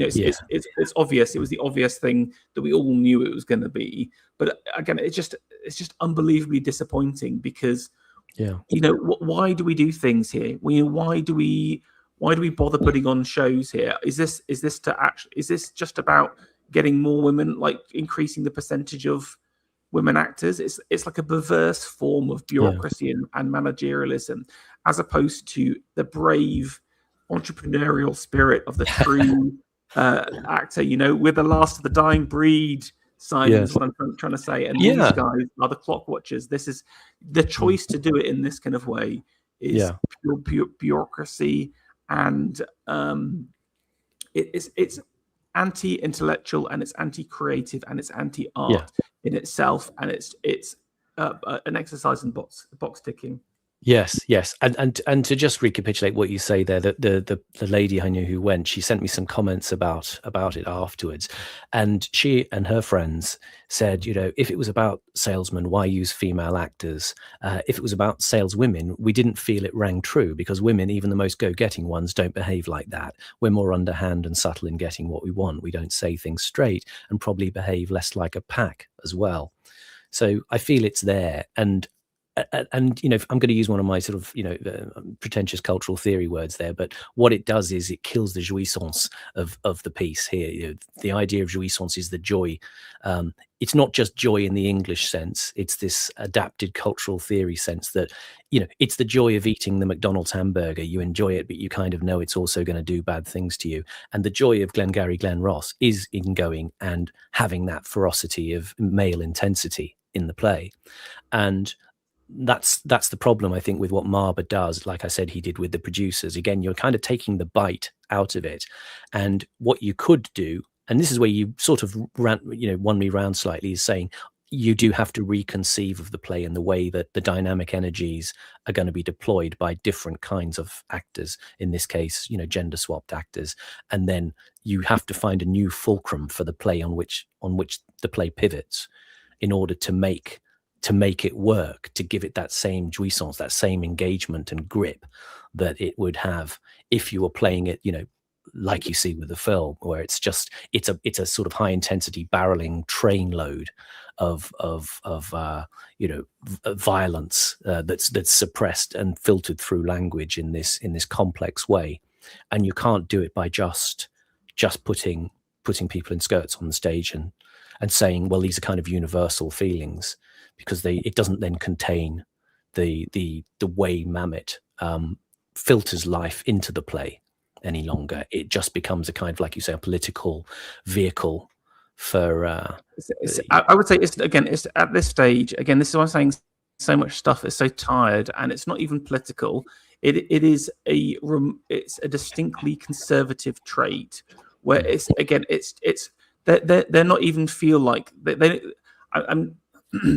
this isn't like it's breaking ground at all, if that makes sense. This isn't doing anything for women in the theatre, really. Like, do you know what I'm saying? In terms of is it actually having an impact? Is it really like changing lives? And the answer completely is no. And what it actually is just a boring form of conservatism, but it's just the conservatism of whatever of the radical, where they just feel like they have to do something like this, and they couldn't do the play straight. Do you know what I'm saying? They just felt like, oh, we have to do a twist on it, so let's just do this. And it's so lazy and so frustrating. It wasn't a well thought out twist. I mean, that's the problem. It just you can't, it changes those relationships that we have as the audience have as well.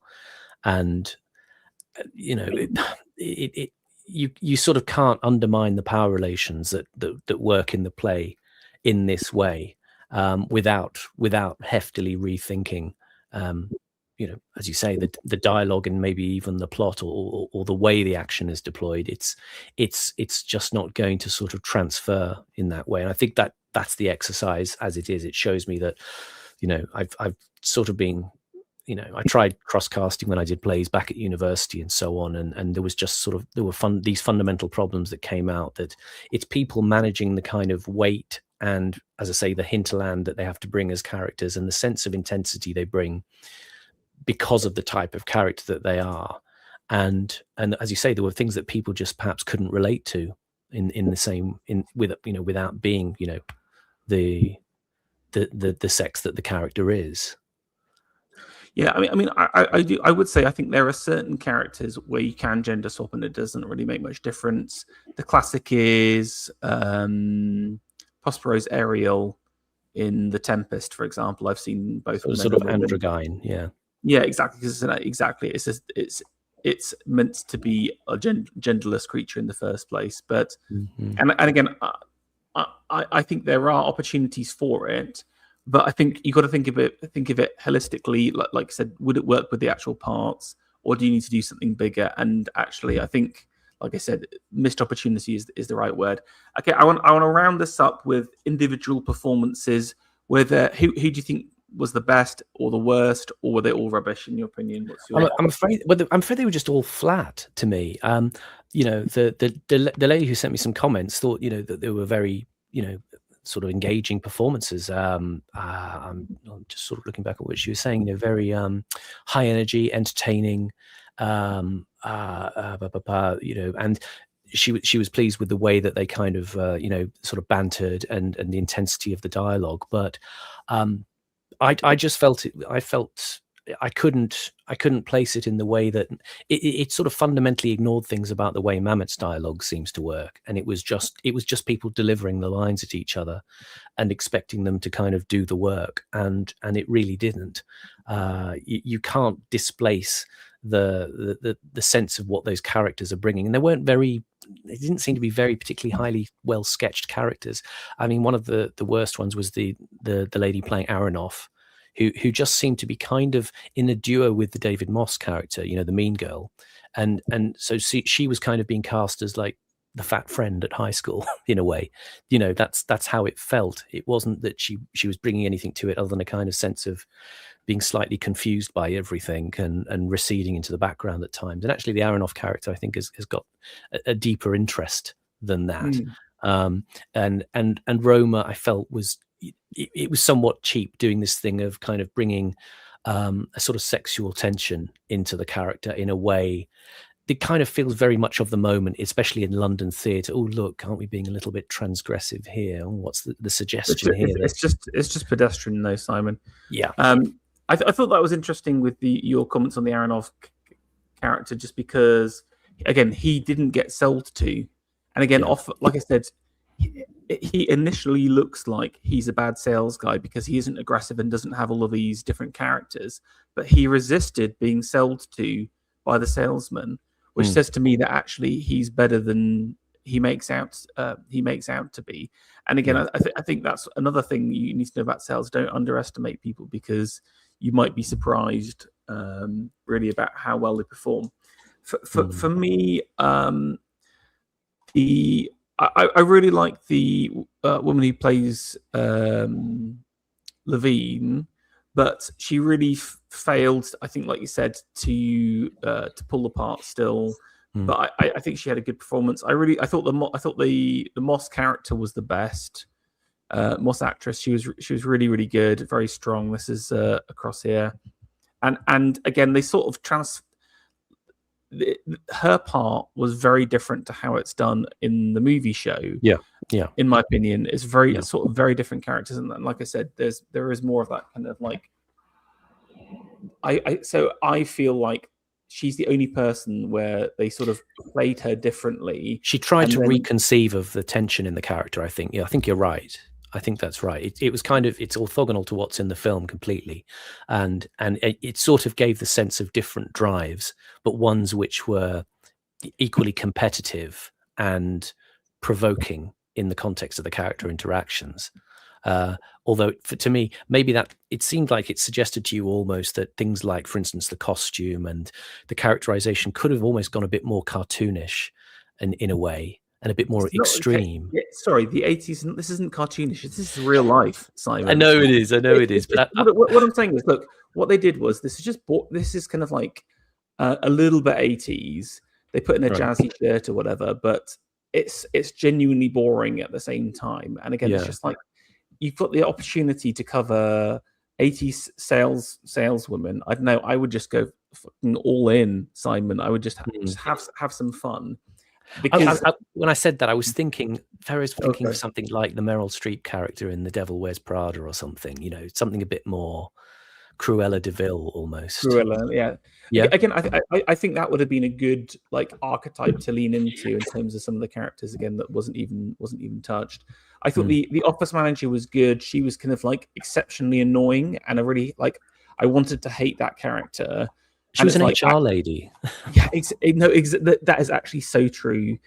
But that was actually perfect for that character because she is the symbol of managerialism and bureaucracy, and she's a figure of hate. She is like one of the characters we're meant to really dislike because she just dicks over everyone and then like whatever hands in.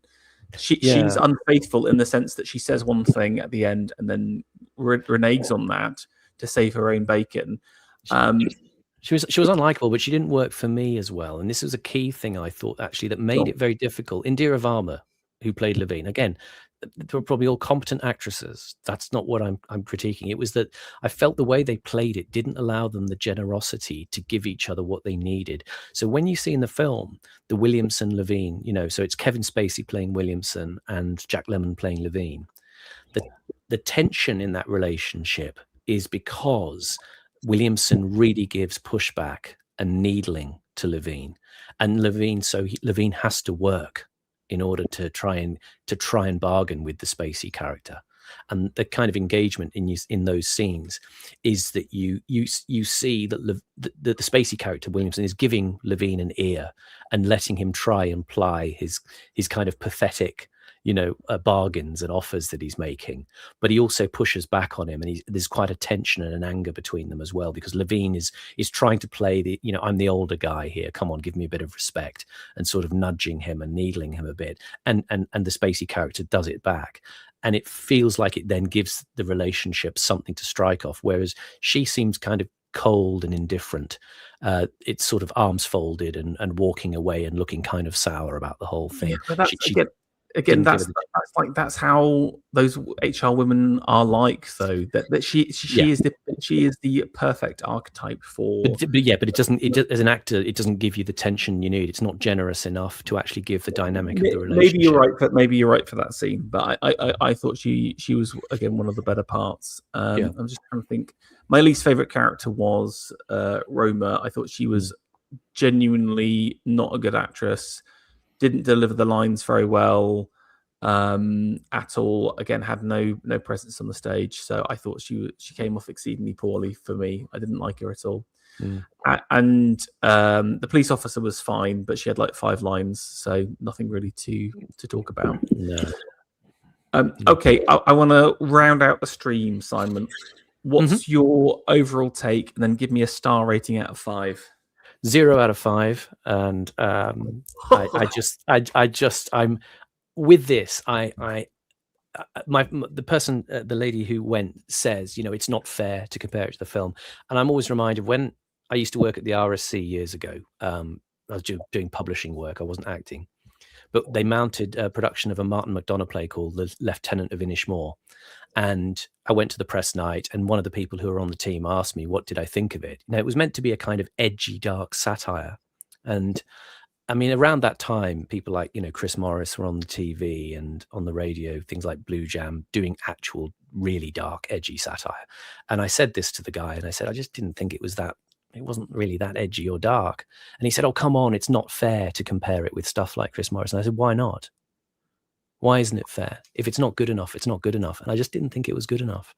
So I'm completely harsh when it comes to these kinds of judgments. I felt it didn't work. And I was somewhat persuaded by you saying, if you reconceived of the piece and gave, if you like, a new fulcrum for the play to pivot on, then you might get something interesting. But this wasn't it. This was just a straight go into the dress up box and kind of, stride around pretending to be a man, and it's not enough to actually make the play hum.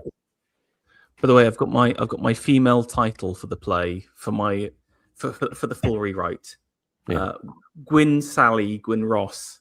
How about that? As appalling. Terrible. Yeah. I'm more generous on it, and again, you're comparing it to the TV. I'm comparing it to just other plays that are out there right now, and I would say I didn't want to leave. That's always a plus. It was it's a fast play. I thought it was relatively enjoyable, and just to kind of sit down. And again, you just got to compare it to what's out there, Simon. I think the reality is this was probably better than 90% of the other plays that are playing in the theatre right now. Should you factor that into your scoring? I would give it a sweet 2.5 out of 5 stars. If you were taking, if you wanted to, watch the play and to kind of remember the movie, etc. I think, if you got a discounted ticket, it would be a fine watch, and I think there's definitely worse things to see.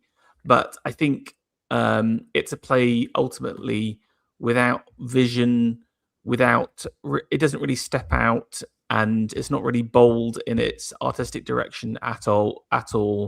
The acting was subpar, and like we said, there are basically fundamental shackles that they've placed on themselves with the staging that holds the whole thing back. But I think because the play is just so good, and they were saying it neat, they could have done so much worse things. Simon, you've got no imagination about how bad things could have been. While I've seen the things I've seen, I'm kind of like, oh, they read the words correctly. That's the big. They were all in the right order. Yeah, exactly. Yeah. No, I'm afraid I'm unremitting in my desire to see only perfection. Well, there we go. Right, I want to have a quick look through. There was a couple of comments I saw from various people. I do watch them just when we're ranting. I will just say I have so much more to say about this production, and I took loads of notes of things, but I haven't jammed them in because we're going to keep it relatively tight for this stream. It's not going to be a. You can have another 5 minutes now, Simon. If there's anything else, like some last notes. Oh, it's difficult now because I'm sort of losing my train of thought as we go into the dying moments of this analysis. I mean, gosh, what have I missed? Have I missed anything at all?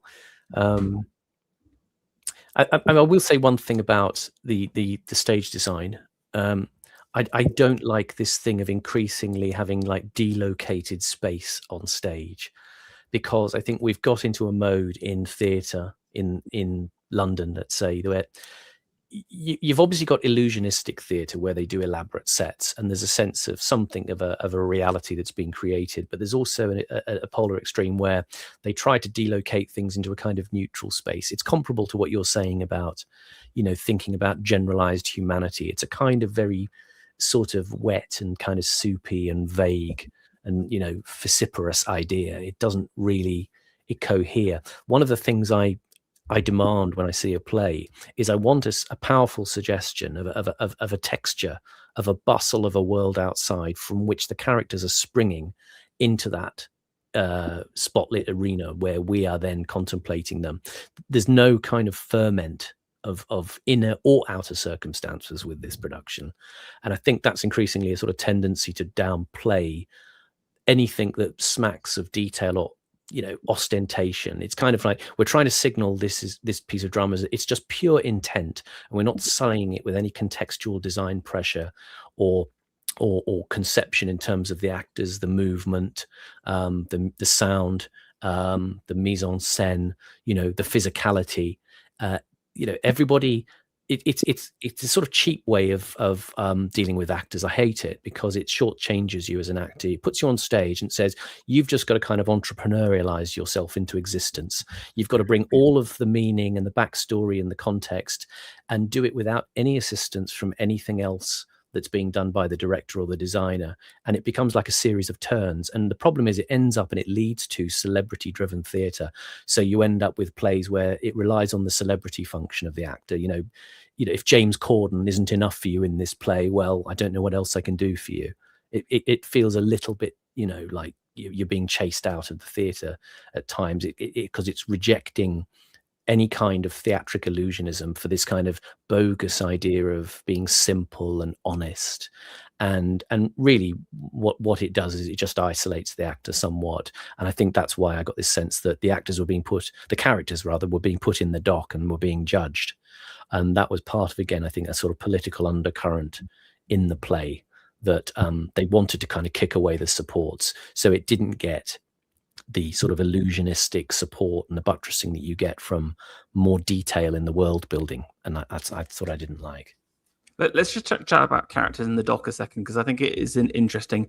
I wouldn't have believed that at all if I hadn't have seen that TikTok video where she was going on about those toxic masculinity people or whatever. Yeah. But, Are the sales guys meant to be loved? I mean, I think that's an interesting question because, again, like I said, in their place in society, they are sort of simultaneously admired, feared, and hated by people. In the sense that a good sales guy is kind of, oh, that's very impressive. They live these high-powered lives, etc. But at the same time, it's a dark art. And that is often associated with bad sales practices at the same time. I'm not sure Marmot was really trying to really get us to like anyone. No, I agree, and I think this is the thing that I looked into Mamet, and okay, there's one scene that's emblematic of what people think about with Glengarry, which obviously is the scene in the film with Alec Baldwin, right? And the character that comes in and gives them this spiel, at first, when I was thinking of, he's called Blake, right? And when I was thinking about the character, I learned that his name was Blake later on. But when I was looking at the film again, I thought he's kind of coming in like an angel of death to give them a warning. He's kind of all in black. He comes in this red car, and he's coming in to kind of, give them a hard time. But there's a sense in which he's also doing it to push them towards being better salesmen. Yeah. And I just thought about Blake, and I thought about angels. I thought of some of William Blake's pictures of angels. Yeah. And I started looking at Blake and his relationship to angels. And there was a text I came across that Blake he'd done an annotation to a comment on a philosophical text, and he'd written the words, "Active evil is better than passive good." And what William Blake, the poet, was talking about there was the idea that being kind of sort of weak and insipid and not daring to go out and make conquest of the world, if you like, to be active in the world, is kind of like a form of evil in itself. So it's better to be active and make mistakes than to be kind of drippy and passive, but think that you're good. You see what I'm saying? Mm. And that was a sort of sense in which that's what these characters are about. There's the amorality you see to a greater extent in people like Moss and maybe in Roma as well. But it's the idea that Mamet is challenging us to say that, it's the vitality of the characters that's under heavy duress in this play with the competition. And again, it's not that they're necessarily bad people, but they are put in these circumstances that Mamet talks about. He says, you see it with the Aronoff character, that the Aronoff character is questioning himself, that is he in some sense deficient in this kind of world of incentives and competition?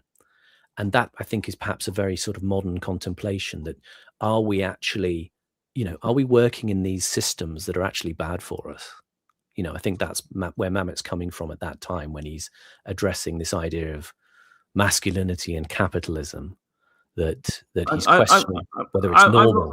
I'm not so sure, because I think he's just setting these people up, and this isn't a morality play. This isn't saying, "Oh, aren't salespeople bad?"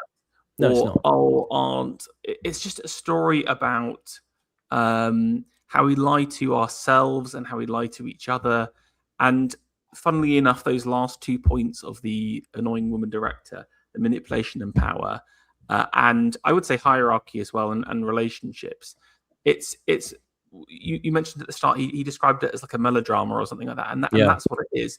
It's not about saying, aren't salespeople bad or aren't men bad. It's about, look, here's an interesting character. Here's a guy that, he says he's a brilliant sales guy, but he says he's on a bad streak right now, and he'll do anything to turn it around. Here's another guy. He's on a hot streak. He's got these amazing sales technique. We're going to throw them into the tumble dryer of this boiler room style situation and see what happens. And I just feel like there is zero judgment in the play, in the sense that he doesn't set anyone up unfairly, or in the sense that there is sort of no resolution on the characters. Like someone like Roma, who is like a slick, a slick manipulator of people, just carries on doing it. Most people carry on doing it. It's only the machine that, who hoists himself by his own petard, gets into trouble, really. And even then, it's kind of like he was the most desperate of the people. If there was anyone who had the moral authority to do stuff, he's the one with the family. He's the one who's on hard times. So it's the weakest person gets punished in the play. So that's and I think the point about the managerialism and the interaction between the individual and the corporate that's a bigger critique. And again, even the capitalism thing, I don't think comes into it that hard, really. Like, apart from, like, I think it's just a very honest representation. It's almost kind of like a slice of life snapshot of what it is to be a salesperson and to be in those kind of spaces, as opposed to something like Gordon Gekko, which is a specific attempt to show that person as bad, or to say this is an immoral way of living.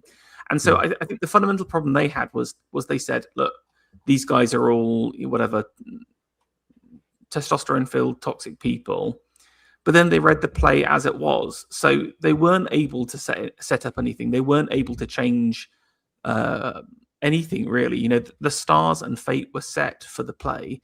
So I know you're saying, like, I don't think you can put the characters wherever they are. The words are the words, and the characters are the characters, and the play is the play.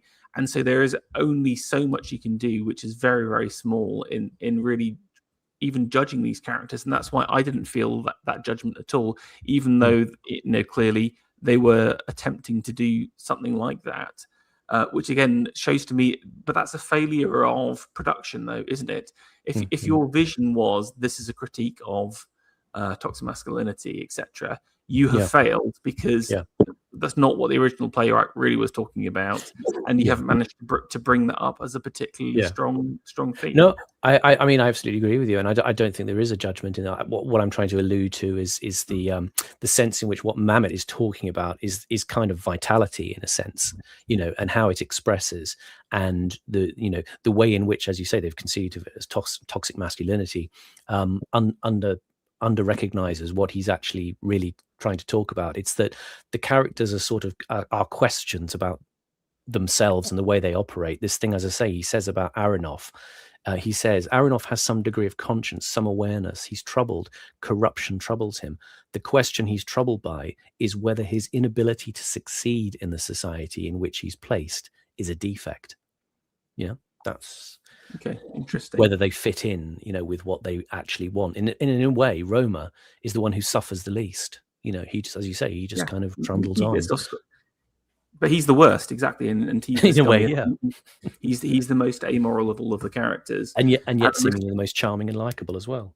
Yeah, exactly. But that is a good sales guy. That's, like I said, it's both simultaneously feared and loved. Simon, I know you've got more stuff to talk about. I want to round out the stream though.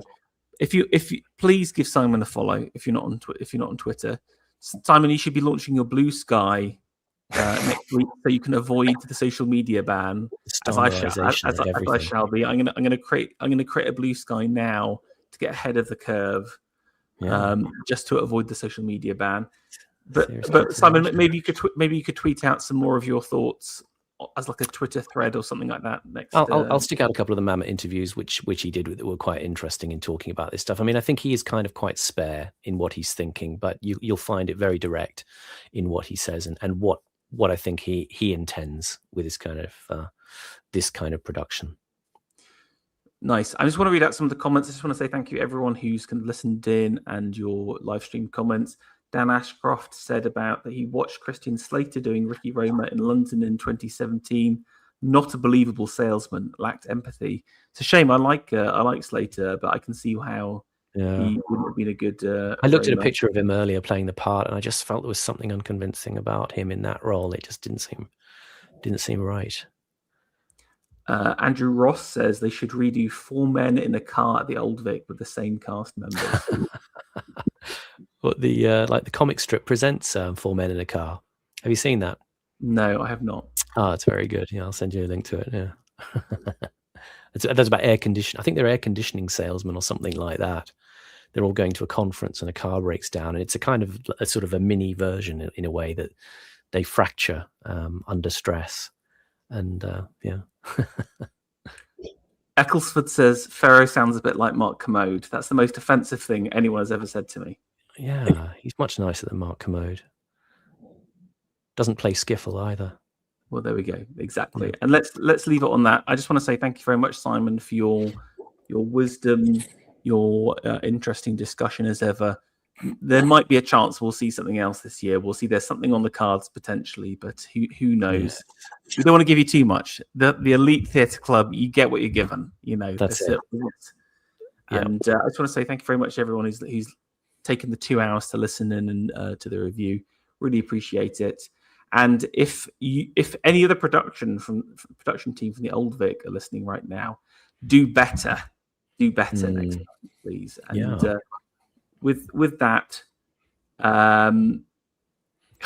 okay. Someone in the chat says you guys need to see Mortal Kombat with AA. AA did offer to go and see it, and I promptly refused to his face. I was up for it actually, but I thought, well, he's going to come back and suggest a date, and we go and see it, and he didn't, and so the moment passed. Sad. Maybe there's still time. Contact him now. Contact him now, Simon. I will not be going. I will not be going. But you can do a review again. Yeah.